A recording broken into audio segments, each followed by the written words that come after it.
नमस्कार साथियों, हमारा राजस्थान क्लास 6 के बाद शुरू करेंगे क्लास 7 के 5 एक पाठ हमने कर दिए थे और ये पाठ अपना जो चलेगा वो पाठ 6 राजस्थान के प्रमुख शासकों की बात हम करेंगे। यहाँ पर राजस्थान के प्रमुख शासक पाठ नंबर 6 अपना है और इसमें हमारी चर्चा रहेगी पृथ्वीराज जी चौहान के बारे में। अब पृथ्वीराज चौहान की बात जब हम कर रहे हैं, देखो 1166 ईस्वी में सोमेश्वर चौहान और कर्पूरी देवी के घर पर जन्म हुआ था। पृथ्वीराज चौहान का अहिल पाटन गुजरात में जन्म हुआ था। पृथ्वीराज चौहान 1166 ईस्वी में जन्म हुआ था और 11 वर्ष की उम्र में ये राजा बने थे। 11 वर्ष की उम्र में पृथ्वीराज चौहान अपनी माता कर्पूरी देवी के संरक्षण में शासक बने थे। इनकी माता को कलचुरी राजकुमारी कहते हैं। पृथ्वीराज चौहान बहुत कठिन परिस्थितियों में शासन करते हैं और जब शासन इनका शुरू होता है तो साम्राज्य का विस्तार भी बहुत शानदार तरीके से करते हैं। पृथ्वीराज चौहान का जन्म हुआ 1166 में, 11 वर्ष की उम्र में ये 1177 में राजा बन गए थे। 11 साल के जब हुए राजा बन गए थे। भारत में सल्तनत काल से पूर्व पृथ्वीराज चौहान का नाम प्रतापी शासकों में महत्वपूर्ण रहा है। सल्तनत काल का मतलब जब दिल्ली सल्तनत शुरू हुई 1206 में, उससे पहले पृथ्वीराज चौहान का शासन शुरू माना जाता है। पिता का नाम सोमेश्वर और माता का नाम कर्पूरी देवी था। जब पृथ्वीराज चौहान अल्पायु थे तभी उनके पिता की मृत्यु हो गई। ऐसे में माता कर्पूरी देवी ने संरक्षिका के रूप में शासन का भार संभाला, किंतु निकट के संबंधियों ने इनका लाभ उठाना चाहा था। शासक बनने के उपरांत पृथ्वीराज चौहान ने सर्वप्रथम अपनी आंतरिक स्थिति की ओर ध्यान दिया। जब पृथ्वीराज चौहान राजा बने तो इन्होंने अपनी इनकी आंतरिक स्थिति, राज्य की आंतरिक स्थिति क्या क्या चल रहा था राज्य में, उन चीजों को देखा और समझा, परखा और उनका निवारण किया था। पृथ्वीराज चौहान में योग्य प्रशासक, वीर एवं साहसी योद्धा व सेना नायक आदि के गुण विद्यमान थे। विद्यानुरागी पृथ्वीराज चौहान को 6 भाषाओं का ज्ञान था। 6 भाषाएं आया करती थी पृथ्वीराज जी चौहान को। विद्यापति गौड़, वागीश्वर, जयानक, विश्वरूप, जनार्दन, चंदबरदाई, पृथ्वी भट्ट जैसे लेखक व कवि पृथ्वीराज चौहान के दरबारी कवियों में शामिल थे। विद्यापति गौड़ है, वागीश्वर है, जयानक है, विश्वरूप, जनार्दन है, चंदबरदाई है, पृथ्वी भट्ट है, ये पृथ्वीराज चौहान के दरबारी कवियों में शामिल थे।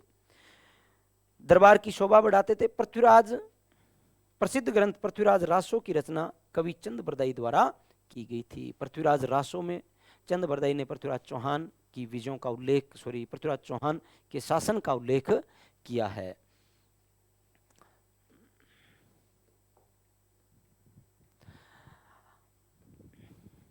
इसके बाद में पृथ्वीराज चौहान की और बातें अगर हम करें, पृथ्वीराज चौहान की शादियां जो थी उनमें प्रमुख रूप से एक शादी का उल्लेख पृथ्वीराज का मिलता है।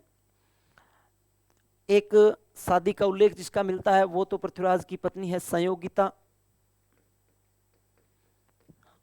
और दूसरी पृथ्वीराज की पत्नी इच्छिनी देवी। संयोगिता और इच्छिनी देवी के साथ में पृथ्वीराज चौहान की शादियां हुई थी। संयोगिता जयचंद गहड़वाल की पुत्री थी, जिनसे पृथ्वीराज चौहान ने हम कहें तो उनसे उनका अपहरण करके गंधर्व विवाह किया था। और दूसरा इच्छिनी कुमारी, ये आबू की थी, आबू की राजकुमारी थी और इनसे भीम द्वितीय चालुक्य भी विवाह करना चाहता था। गुजरात के शासक भीम द्वितीय चालुक्य शासक जो थे वो भी शादी करना चाहते थे और पृथ्वीराज चौहान भी इनसे शादी करना चाहते थे। पृथ्वीराज चौहान ने शादी इनसे की थी इच्छिनी कुमारी से। इसके बाद में बात आ जाती है महाराणा कुंभा की। सिसोदिया वंश के कला प्रेमी महाराणा कुंभा का नाम आते ही बहुत सारा क्षेत्र, बहुत सारा साम्राज्य जो है वो अपनी आंखों के सामने ऐसे मंडराने लग जाता है। महाराणा कुंभा ने अपने साम्राज्य का विस्तार, कुंभा भी पृथ्वीराज जैसी कठिन परिस्थितियों में शासक बने और एकदम से अपने शासनकाल को बहुत शानदार तरीके से इन्होंने संभाला था। सिसोदिया वंश के कला प्रेमी शासक कुंभा का जन्म 1417 ईस्वी चित्तौड़ में हुआ था। महाराणा कुंभा 1433 ईस्वी में मेवाड़ के राज सिंहासन पर बैठे। शासक बनते ही महाराणा कुंभा को कई कठिनाइयों का सामना करना पड़ा था। महाराणा कुंभा की राजनीतिक उपलब्धियों में बूंदी, गागरोन, सिरोही, वागड़, विजय, मेवाड़, मारवाड़, मैत्री प्रमुख थी। यही सिस्टम यहां पर प्रमुख था। सिसोदिया वंश के कला प्रेमी शासक महाराणा कुंभा का जन्म 1417 में हुआ, ठीक है ना। और धीरे धीरे राज सिंहासन पर 1433 में जब शासक बनते हैं कुंभा ने शासक बनते ही कठिनाइयों का सामना करते रहे और अपने साम्राज्य का विस्तार करते रहे थे। कई कठिनाइयों का सामना करना पड़ा। राजनीतिक उपलब्धियों में कुछ रियासतों को कुंभा ने जीता था भाई। आगे देखो, राणा कुंभा के व्यक्तित्व में कटार, कलम और कला की त्रिवेणी थी। ये बहुत इंपॉर्टेंट बात है भाई, कटार, कलम और कला की त्रिवेणी थी भाई। सांस्कृतिक दृष्टि से यह काल मेवाड़ के इतिहास का स्वर्ण युग था। सर्वाधिक निर्माण कार्यों की अगर हम बात करें मेवाड़ में, तो भाई कुंभा जो है, कुंभा का नाम पहले स्थान पर आता है। सबसे ज्यादा निर्माण कार्य मेवाड़ में स्थित 84 दुर्ग है मेवाड़ में, इनमें से 32 दुर्गों का निर्माण अकेले कुंभा ने करवाया था। 84 में से 32 दुर्गों का कुंभा ने अचलगढ़ दुर्ग, बसंती दुर्ग, भौमर दुर्ग, मचान दुर्ग, कुंभलगढ़ दुर्ग एवं चित्तौड़ के दुर्ग में स्थित विजय स्तंभ का निर्माण करवाया। आगे देखो, कुंभा महान संगीतकार भी थे। उनके द्वारा रचित ग्रंथ, संगीत ग्रंथों में संगीत राज, संगीत मीमांसा, सूड़ प्रबंध सबसे प्रमुख है। कुंभा ने जयदेव रचित गीत गोविंद पर रसिक प्रिया टीका की रचना की थी। रसिक प्रिया टीका की रचना की थी। रसिक प्रिया टीका की रचना कुंभा के द्वारा की गई, रचना की गई। वह चंडी शतक पर टीका भी लिखी। महाराणा कुंभा ने महाराजा धीराज, राय रायन, महाराणा, राजगुरु, दानगुरु, हालगुरु, परम गुरु, चाप गुरु, योग्यता आदि अभिव्यक्त करने वाली उपाधियां धारण की थी। ये उपाधियां जो थी वो कुंभा के द्वारा धारण की गई थी। राजगुरु, हालगुरु, दानगुरु, छाप गुरु, संगीत राज, महाराजा धीराज, राणो राय, राणो रासो, राव राय, राणे राय, बहुत सारी उपाधियां जो थी, अभिनव भट्टाचार्य, ठीक है ना। तो बहुत सारी उपाधियां थी जो कुंभा ने धारण की थी। इसके बाद में एक बहुत ही शानदार शासक का नाम आता है और वो शासक जो थे वो थे राणा सांगा। 1509 से 1528 तक राणा सांगा का शासनकाल था। राणा सांगा अपने पिता रायमल के बाद में राजा बने थे। 1509 में रायमल का देहांत हुआ था और रायमल के बाद में राणा सांगा जो थे वो, संग्राम सिंह जो थे वो उनके मेवाड़ के शासक बनते हैं। और जब राणा सांगा मेवाड़ के शासक बनते हैं, इसमें मेवाड़ में शासन चल रहा, भारत में शासन चल रहा था सिकंदर लोदी का।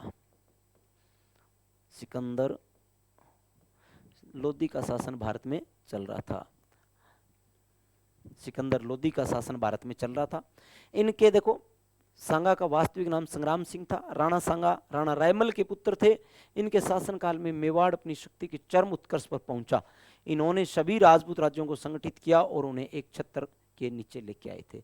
राणा सांगा ने किया क्या था, सारे राजपूत शासकों को देखो, राणा सांगा के समकालीन एक बहुत मजबूत राजा राज करने के लिए आता है, एक नई सत्ता स्थापित करने के लिए आता है, और वो शासक थे बाबर। मुगल सत्ता स्थापित होगी और बाबर एक बहुत ही खूंखार आतंकवादी मुगल शासक जो था वो सांगा पर आक्रमण करेगा और सांगा उसको पहले युद्ध में एक बार हराएगा और फिर बाद में दूसरे युद्ध में सांगा जो है वो हार जाएंगे। बयाना के युद्ध में सांगा ने बाबर को हराया था और खानवा के युद्ध में सांगा जो थे वो बाबर से हार चुके थे भाई, ठीक है ना। महाराणा सांगा पराक्रमी योद्धा थे। इन्होंने दिल्ली, गुजरात, मालवा, मुगल बादशाहों के आक्रमणों से अपने राज्य की बहादुरी से रक्षा की। इनके शरीर पर 80 घाव थे। राणा सांगा अपनी वीरता और उदारता के लिए प्रसिद्ध है। काफी सारे युद्ध किए थे। बाड़ी का युद्ध किया था सांगा ने, ठीक है ना। गागरोन का युद्ध किया था, बयाना का युद्ध किया, खानवा का युद्ध किया, बहुत सारे युद्ध सांगा ने किए थे और लगभग सारे युद्धों में सांगा जो था वो जीतता जा रहा था। सांगा ने देखो संगठित करने के लिए एक ये चीज बताई, संगठित करने के लिए एक छत्र के नीचे किया था, सारे राजाओं को युद्ध में आमंत्रित किया था सांगा ने, अन्य रियासतों के शासकों को बुलाया था कि बाबर के विरुद्ध अपने सारे के सारे राजा जो है वो एक छत्र के नीचे आ जाओ, और उसको कहा था पाति पर्वण की भूमिका, पाति पर्वण की भूमिका सांगा ने निभाई थी यहाँ पर।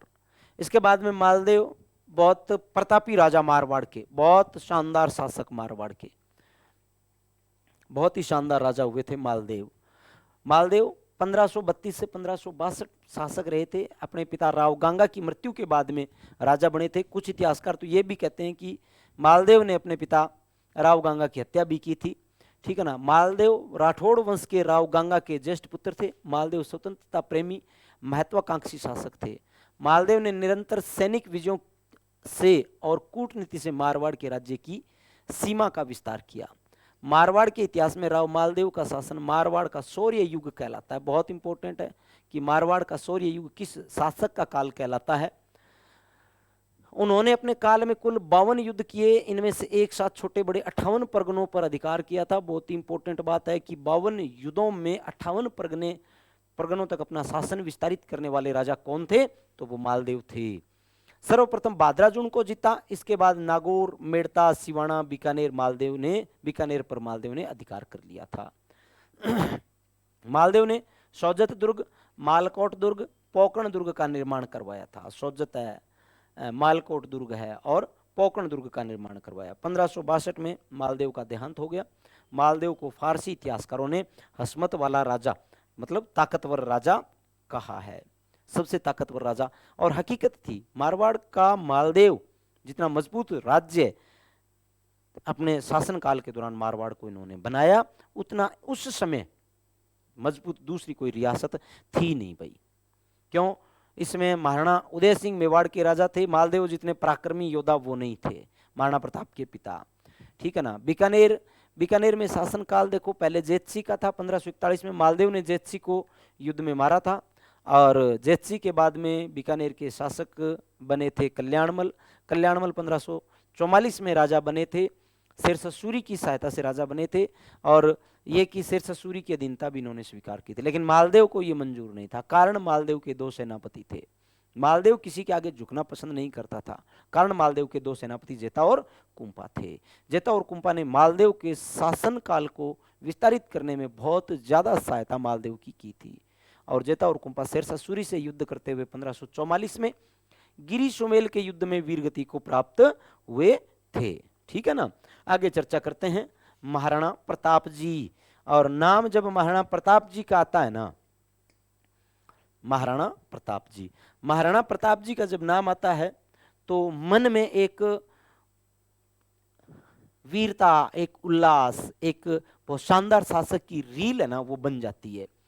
महाराणा प्रताप महाराणा उदय सिंह के ज्येष्ठ पुत्र थे। देखो 1572 से 1597 में शासन किया था इन्होंने। उदय सिंह के ज्येष्ठ पुत्र थे। जन्म इनका हुआ 9 मई 1540 को कुंभलगढ़ के बादल महल में इनका जन्म हुआ था। माता का नाम जयवंताबाई था। राज्याभिषेक 28 फरवरी 1572 होली के दिन हुआ। शासन ग्रहण करते ही उन्हें अनेक कठिनाइयों का सामना करना पड़ा, जैसे मुगल शासक अकबर की मेवाड़ पर अधिकार करने की इच्छा, मेवाड़ की आर्थिक एवं सैन्य शक्ति को सुदृढ़ करना, भाई जगमाल का रूठकर अकबर की शरण में जाना आदि महाराणा प्रताप ने मुगल शासक अकबर की अधीनता स्वीकार नहीं की थी। अकबर अधीनता स्वीकार करवाना चाहता था महाराणा प्रताप से। अकबर महाराणा प्रताप को बंदी बनाना चाहता था। अकबर महाराणा प्रताप की रियासत को अपनी रियासत में शामिल करना चाहता था, लेकिन इन सारी बातों को महाराणा प्रताप जी ने सिरे से खारिज किया और अकबर को बता दिया कि सिसोदिया शासन किस तरह से करते हैं, क्षत्रियों का शासन, असली शासन किस तरह से होता है। वो चाहे अकबर सामने आ जाए, चाहे कोई भी शासक सामने आ जाए, क्षत्रिय कभी डर के शासन नहीं करते। ये बात अकबर भी अच्छे तरीके से जान चुका था। महाराणा प्रताप ने संकट काल में कृषि और वनों के विकास का प्रयास किया। इन विषयों पर विश्व वल्लभ जैसी पुस्तक भी इन्होंने लिखवाई थी। देखो विश्व वल्लभ किस पर लिखवाई? कृषि और वनों पर। उन्होंने मानवाधिकारों को हमेशा पोषण की दिया। महाराणा प्रताप ने वीरता और युद्ध कला के लिए प्रसिद्ध याद किया जाता है। आगे देखो, युद्ध कला के लिए जाने जाते हैं। उन्होंने अपने व्यक्तित्व से मेवाड़ के प्रत्येक व्यक्ति को मातृभूमि की स्वतंत्रता के लिए सब कुछ न्यौछावर कर देने वाले महान योद्धा बना दिया जाता है। आगे देखो, महाराणा राय सिंह 1574 से 1612। बीकानेर के राव कल्याणमल के बड़े पुत्र राय सिंह का जन्म 20 जुलाई 1541 को हुआ था। 1541 में राय सिंह का जन्म हुआ। ये वो राय सिंह है जिन्होंने बीकानेर के जूनागढ़ दुर्ग का निर्माण करवाया था। ठीक है ना। 1574 में राय सिंह का राज्याभिषेक हुआ था। राय सिंह अपने रण कौशल से गुजरात, काबुल, कंधार एवं दक्षिणी भारत के अभियानों को सफल बनाया। ये अपनी दानशीलता के लिए प्रसिद्ध थे। इसी खूबी के कारण उन्हें राजपुताने का कर्ण कहते हैं। इंपॉर्टेंट बात है भाई, राजपुताने का कर्ण राय सिंह को कहते हैं। राय सिंह ने बीकानेर के सुदृढ़ जूनागढ़ दुर्ग का निर्माण करवाया। इन्होंने किले के भीतर एक प्रशस्ति लिखवाई जिसे राय सिंह प्रशस्ति कहते हैं। और इस प्रशस्ति को लिखने वाला व्यक्ति जो था ना, वो था भाई जैता मुनि। जैता मुनि, जैता मुनि ने सूरज पोल पे ये प्रशस्ति लिखी थी भाई। जूनागढ़ दुर्ग का सूरज पोल जो है, उस पोल पे ये प्रशस्ति लिखी थी। विद्यानुरागी महाराजा राय सिंह ने राय सिंह महोत्सव एवं ज्योतिष रत्नमाला जैसे ग्रंथों की रचना की थी। राय सिंह महोत्सव ग्रंथ लिखा, ज्योतिषमाला रत्नमाला ग्रंथ इन्होंने लिखा था। दो ग्रंथ प्रमुख है इनके, एक ज्योतिष महोत्सव राय सिंह महोत्सव और एक ज्योतिष रत्नमाला, दोनों इनके महत्वपूर्ण ग्रंथ माने जाते हैं। इसके बाद में राजा आ जाते हैं अपने मिर्जा राजा जयसिंह। मिर्जा राजा जयसिंह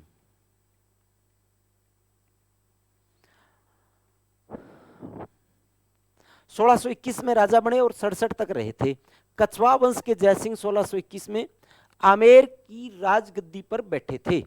जयसिंह ने मुगल बादशाह जहांगीर, शाहजहां और औरंगजेब के विभिन्न सैनिक अभियानों में उत्तरदायित्व का निर्वहन किया। देखो ये बात कहना चाहिए, जयसिंह ने 3 मुगल बादशाहों के समकालीन शासन किया था।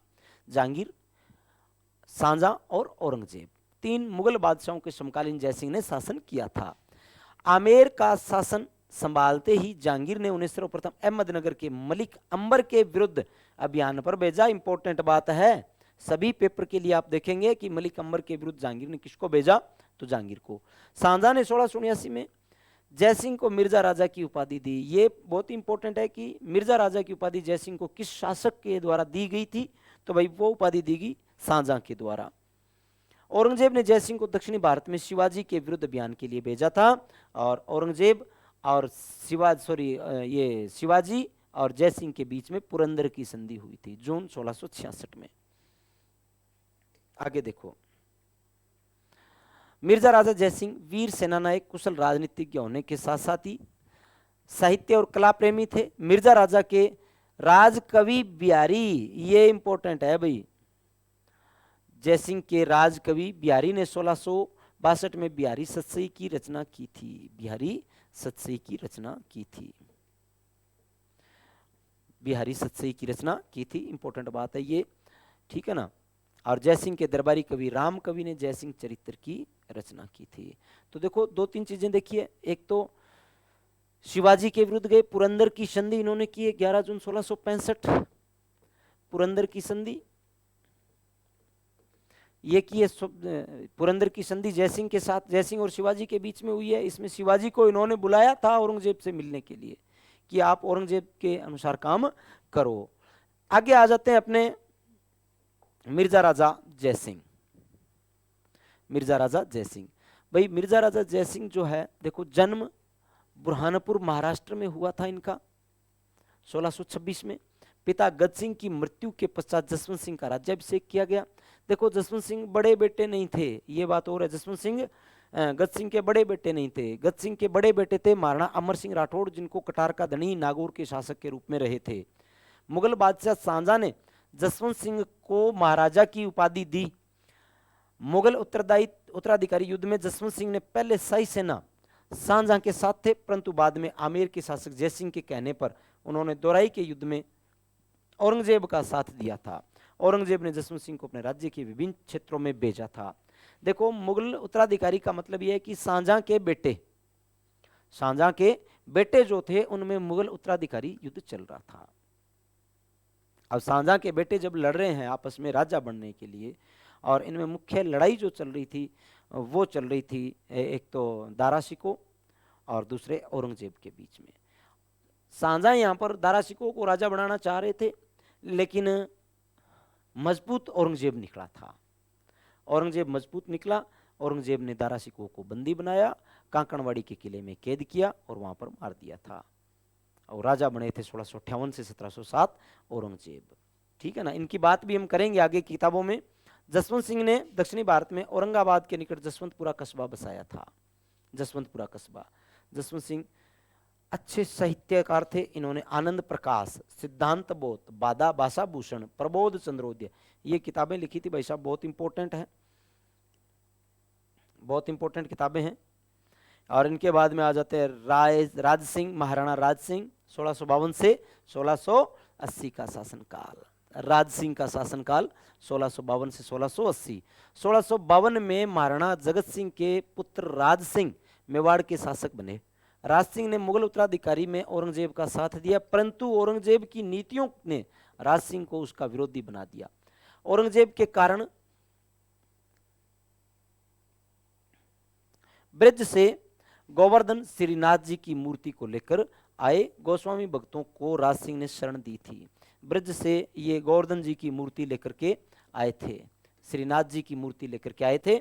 और ये जो स्वामी साधु गोस्वामी जो आए थे, इनको राज सिंह ने शरण दी थी। और सिंहाड़ में श्रीनाथ जी की मूर्ति की स्थापना भी इन्होंने करवाई थी। द्वारकाधीश जी की मूर्ति कांकरोली राजसमंद में स्थापित करवाया, वहीं पर मंदिर भी बनवाया था इनका। ठीक है ना, एक सिंहाड़ में श्रीनाथ जी की मूर्ति स्थापित करवाई और द्वारकाधीश जी की मूर्ति कांकरोली राजसमंद में स्थापित करवाई थी। वल्लभ संप्रदाय की प्रतिमा है ये, वल्लभ संप्रदाय की प्रतिमा है, राज सिंह ने स्थापित करवाई थी। ठीक है ना।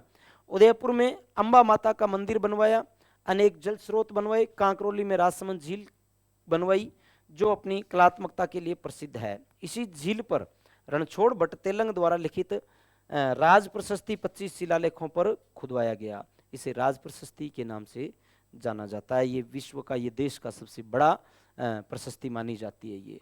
तो राज सिंह, हमने देखा कि राज सिंह ने श्रीनाथ जी का मंदिर बनवाया, राज सिंह ने द्वारकाधीश का मंदिर बनवाया, राजसमंद झील का निर्माण करवाया, अंबा माता का मंदिर बनवाया, और यहाँ पर राज प्रशस्ति जो थी वो भी इसने लिखवाई थी, इन्होंने लिखवाई थी। आगे बात करें, स्वैत जयसिंह आमेर 1699 से 1743। जयसिंह 1688 में जन्म हुआ। पिता की मृत्यु के बाद अल्पायु में 1699 में राजगद्दी पर बैठे। स्वैत जयसिंह अधिकांश में राज्य के बाहर सैनिक अभियानों, मुगल राजनीतिक, मालवा मराठों के प्रसार को रोकने का में पूरा हुआ था। औरंगजेब ने जयसिंह को स्वै की उपाधि प्रदान की थी।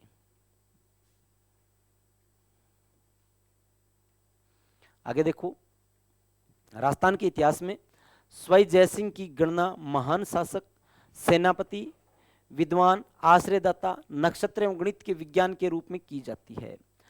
कछवार राजवंश के स्वै जयसिंह ने आमेर के स्थान पर जयपुर को राजधानी बनाया था। ये इंपॉर्टेंट बात है। स्वै जयसिंह ने 1722 में नक्षत्रों की गति की गणना के लिए एक शुद्ध सारणी का निर्माण करवाया, जिसका नाम तत्कालीन मुगल बादशाह के नाम पर जीजे मोहम्मद शाही रखा था। जीजे मोहम्मद शाही। आगे, स्वै जयसिंह के समय में ज्योतिष विद्या पर जयसिंह कारिका नामक ग्रंथ लिखा था। जयसिंह कारिका ग्रंथ लिखा था स्वै जयसिंह ने। आगे, ज्योतिष ग्रंथों में अनेक ग्रंथों भी इसके दौरान लिखे गए थे, जिसमें सिद्धांत सम्राट, ज्योतिष ग्रंथों पर अनेक ग्रंथ लिखे गए थे, जिसमें एक तो आ गया सिद्धांत सम्राट, यंत्रराज आदि प्रमुख है। स्वै जयसिंह ने ज्योतिष के अध्ययन के लिए जंतर मंतर नाम से 5 वेधशालाएं बनाई, जो जयपुर में, देखो 5 ज्योतिष के विकास के लिए, ज्योतिष की गणना के लिए 5 वेधशालाएं बनाई थी। जयपुर में, दिल्ली में, मथुरा में, बनारस में और उज्जैन में 5 वेधशालाएं स्वै जयसिंह ने बनवाई थी भाई। आगे बात आ जाती है महाराजा सूरजमल जाट। सूरजमल जाट, जाटों के अफलातून, जाटों के राजा, जाट शासक, ठीक है ना, जाटों का शौर्य। महाराजा सूरजमल भरतपुर के शासक थे। इनके पिता बदन सिंह ने अपनी अस्वस्थता के कारण इन्हें राजपाट सौंपा था। जब मुगल सम्राट एवं अन्य राज्य अवनति की ओर जा रहे थे, तब मुगलों, मराठों, राजपूतों से गठबंधन का शिकार हुए बिना ही सूरजमल ने अपनी योग्यता से भरतपुर राज्य का विस्तार किया था। गाजियाबाद, रोहतक, झज्जर, आगरा, धौलपुर, मैनपुरी, हाथरस, बनारस, फर्रुखनगर इलाके जीत लिए थे। सूरजमल वीर सेनानायक, चतुर कूटनीतिज्ञ एवं कला प्रेमी के साथ साथ मानवीय दृष्टिकोण वाले शासक थे। पानीपत के तृतीय युद्ध में के पश्चात इन्होंने मराठा शरणार्थियों को अपने राज्य में संरक्षण दिया। कला मर्मज्ञ के रूप में इन्होंने प्रभुत्व वाले क्षेत्रों में किले व महल बनवाए। इन्होंने इन राज्य में साहित्यकारों को संरक्षण दिया था। कविवर सुदन, अखेराम गर्ग जैसे विद्वान उनके दरबार की शोभा बढ़ाते थे। कविवर सुदन और अखेराम गर्ग इनके दरबारी कवि हुआ करते थे, जो इम्पोर्टेंट बात भी आपको आपके सिलेबस के लिए ये है। ठीक है, आज के लिए अपने इतना ही। कल की क्लास में फिर से नई चर्चा के साथ में मिलेंगे, तब तक के लिए धन्यवाद।